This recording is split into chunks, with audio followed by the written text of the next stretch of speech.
What's up, you guys? It's me, Creator Jules, and I'm here to talk about finances as an entrepreneur, CEO, and founder. If you are a financial planner or a finance person or an accountant watching this is strictly from my own point of view, based off my own experiences. And I might not be giving the most financially sound advice, but I am giving you real advice. This comes from my own experience, and I know I'm not alone. I know I'm not the only one to go through this or to feel this way. And if you're, rolling over in your grave right now listening to this advice as a professional, I apologize. You're more than welcome to correct me on anything in the comments below, as long as it's sound and factual, and as long as you're not just ragging on me, because that's not nice. Okay, so let's get started. The first thing I want to talk about, a lot of people ask me, how much money should I have saved before I start my entrepreneurial journey? So here's the thing about this. When I first started, had no money in the bank. I was super in debt. And I wanted to take the risk in order to see if I could improve my quality of life. So in reality, you don't need any money to start anything. You can just do it, because you can slowly build. You can figure out, what can I do now and how can I build that so that I can, make more money to do the next thing. And I think that's what we're all trying to do in life, is grow. A lot of people want to go into it and already have the money saved and have all this stuff saved and do all the things that they need to do so they can be prepared. But I'll tell you right now, there is no such thing as being prepared for entrepreneurship, because you never know what problems you're going to run into. As a CEO and a founder, I actually had a little bit of money saved, because once I had done the solo entrepreneurship, I had saved a little bit of money. So I had about $5 to $6 grand when I started How to Be Social as a business, but that money went like that. Because you're trying to develop a business. I was paying people, I was trying to, figure out what I was doing. I'm 23 years old and I'm trying to start my own business. I didn't get a degree in business. I haven't done any entrepreneurship classes. The only thing I know is from what I've learned on YouTube, masterclass, and friends and family, and my mentors, and going to different classes and things like that under Susie Batiste. But I've never had like a formal education and training in, entrepreneurship. And so, I think it's really, really important for us to remember that, you don't need a formal training to do this. You gotta have the confidence and the courage to do it. So with that being said, I had about $5 to $6 grand when I started How to Be Social, and it was super helpful. It helped me not freak out as much, but it definitely didn't last. Luckily I was able to get some clients and different things under me like that. And I also have a business partner that has offered me like a credit line just for a safety net, just in case. And so with that being said, I wanted to, tell you guys exactly how I came into this and how I'm building my empire, if you will, because everybody has kind of a different story of how they got started, but I think it's really important to know that you don't always need to raise capital. You don't always need to save thousands and thousands of dollars. Sometimes you just need to start. So that's my point of view on that, and I hope that, maybe you relate to it, maybe you think I'm stupid, that's okay. Doesn't matter, because it worked for me. Okay, so the next question, or the next thing that I want to talk about is Runway. Runway is really important because you should always be thinking about Runway. How much money do I need in order to survive till next month? As a solo entrepreneur, you need to be thinking about your own bills, the things that you need in order to run your business, like the little different tools. As a marketer, entrepreneur, what I was doing was, paying for things like the Gmail suite. I was paying for Hootsuite. A lot of sweets, but with that being said, those are the things that I was paying for. So I needed probably around $2 to $3 grand a month. When I was, doing that, it was really great. Awesome.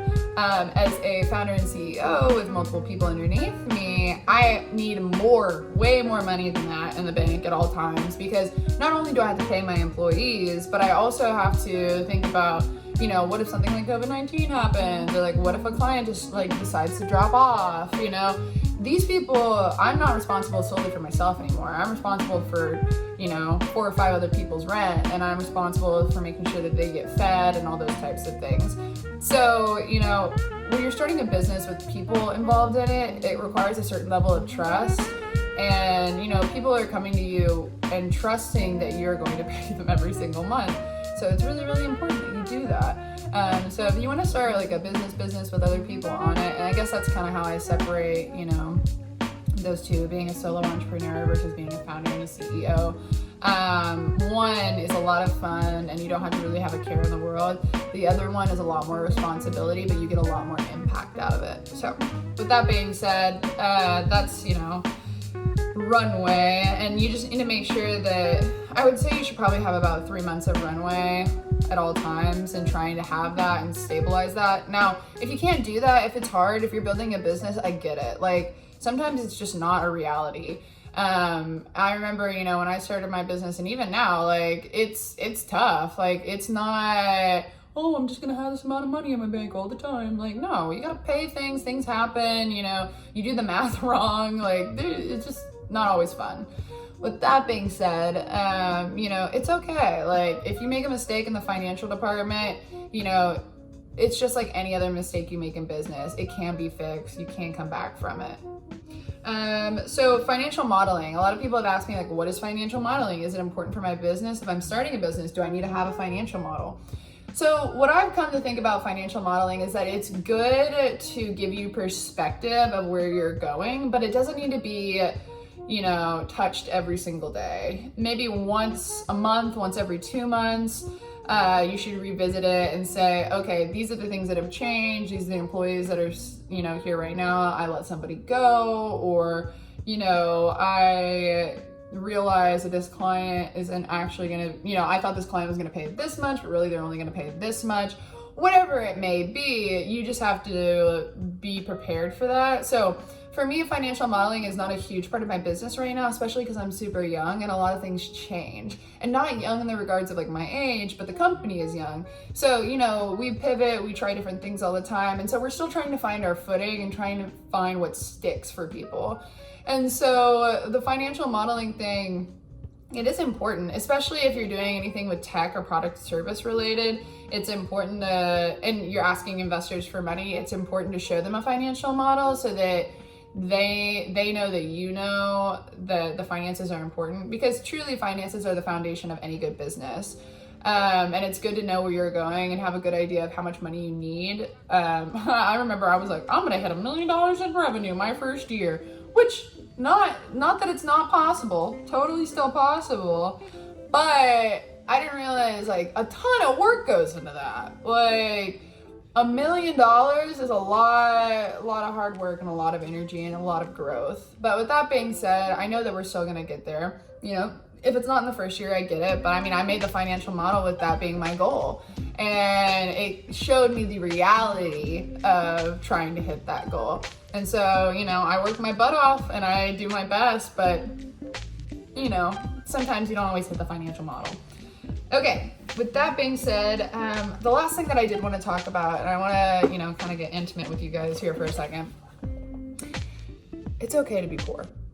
I think a lot of people look at this entrepreneurial lifestyle, whether it's the travel or the cars or the people that you meet, and they think, wow, they must be making so much money. They must be doing this. You must need a lot of money to start your own business. That's not true. I just want people to understand that, a lot of the times when we're going on flights and different things like that, and we're doing it smart. Somehow we're getting it paid for. Somehow we are, making money while we go. Somehow, there's always a method to the madness as an entrepreneur. And this is why I kind of have a lot of respect for influencers too, because sponsorships are hard.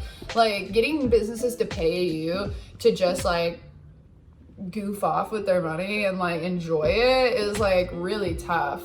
And so I just want to encourage people that the entrepreneurial lifestyle is not all ritz and glam. It's not all fun. And so, but there is a lot that comes out of it and I love it. I feel like I'm mentally challenged and physically and spiritually challenged every day with the opportunity that I have of being a founder and a CEO. But with that being said, my last year, I traveled all around the globe. And a lot of people are like, wow, how is she doing that? It seems like she travels every weekend, la, la, la, la, la. And I'll be honest with you guys, I didn't pay for one of those. Well, I paid for a couple of those flights and things like that. But a lot of it was because I had a client that needed me to go on those trips. And a lot of the times we would just go to a couple meetings and then I didn't have to go to the rest of the meetings. And so I had the opportunity to travel for free. And of course I took advantage of that opportunity, because here's the one thing that a lot of entrepreneurs mess up on is when someone offers you something to help you, to push you, to get you to the next level, and they're only doing it to help you because they like you. A lot of entrepreneurs say no because they're too prideful. And I totally used to be this way. I used to say no all the time, but now I say yes all the time because I realized I was blocking my own blessings by saying no. And so I just wanted to tell you that it's not shameful to get something for free. And screw anybody that tells you that, oh, well, you didn't get that yourself. Yeah, you did. Somehow, some way, you manifested that into your life. And I truly, truly believe that even if you don't pull out the dollar bill out of your pocket to pay for it, and you found a way to get it, like, man, I'm impressed that you were able to get that thing for free. Like, I want to know how you did that, because that to me is like, honey, keep it up. I don't think that people give enough praise for, being savvy or being smart. And that's what all entrepreneurship is being savvy and smart with your money, and being savvy and smart about the decisions you make, and using your intuition and gut to guide you. That's my talk on finances. One last thing before I let you guys go. I would really, really love if you guys supported my startup, my company called How to Be Social. Ta-da! How to Be Social is a creative agency. Right now we're selling merch on our website. We have these cute little mugs, we have these cute little notebooks, and we have a t-shirt as well, and you'll get free stickers if you buy any of those things. Would really, really love the support. We're trying to push our merch just a little bit more because we don't really do it. But yeah, take a photo, send it to us. We'll repost it on our gram, repost it on Twitter, stuff like that.